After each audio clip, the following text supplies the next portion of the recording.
ও মুসলমান, যখন কোনো মানুষ তার ক্ষমতা থেকে চলে যায়, নিজের দেশ থেকে চলে যায়, যখন কোনো মানুষ মুক্ত থেকে বন্দী হয়ে যায়, মনে করবেন ওইটাই শেষ নয়, ওইটাই চূড়ান্ত নয়।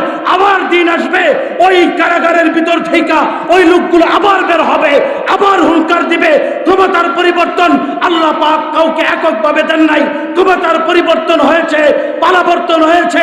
যুগে যুগে মানুষের ক্ষমতা চিরস্থায়ী হয় নাই। ইনশাআল্লাহ যে যেইখানে থাকে আল্লাহ পাক বলেন, তিলকাল আইয়ামু নুদাউলুহা বাইনান নাস, আমি জমিনের মধ্যে মানুষের ক্ষমতার মধ্যে পরিবর্তন করি, দিনের পালাবর্তন করি।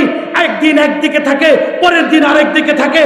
এই জন্য মুসলমান জেনে রাখবেন, যতই তোমরা আজকে ওলামায়ে কেরামদেরকে একদিকে ঠেলে রাখতে চাও, জেলের মধ্যে রাখতে চাও, যেদিকে রাখতে চাও, ও নাস্তিক গোষ্ঠী, অচিরেই সময় হবে ওলামায়ে কেরাম জেলে থাকবে না, আবার মুক্ত হবে, আবার তাকবীর দিবে ইনশাআল্লাহ।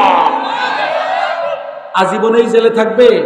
ওলামায়ে কেরাম সবসময় জেলে থাকবে? সবসময় থাকবে না।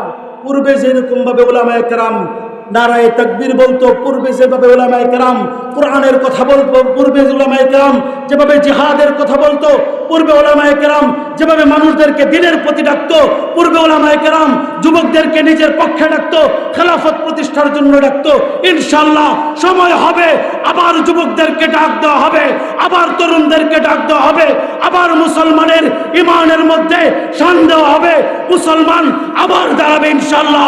সকলে বলেন ঠিক কিনা? মুসলমান আবার দাঁড়াবে ইনশাআল্লাহ। রাসূল আকরাম সাল্লাল্লাহু আলাইহি ওয়াসাল্লাম তিনি চিন্তা করলেন যে আমাকে মক্কায় ছিলাম, মক্কা থেকে বের করে দেওয়া হয়েছে, আমি এখন মদিনায় চলে আসছি, আমাকে সব সময় তাড়া করে কিভাবে আমি মক্কার দিকে যাব। রাসূল আকরাম সাল্লাল্লাহু আলাইহি ওয়াসাল্লাম কি করলেন? প্রকাশ্যে চিন্তা করলেন না গোপনে? গোপনে চিন্তা করলেন।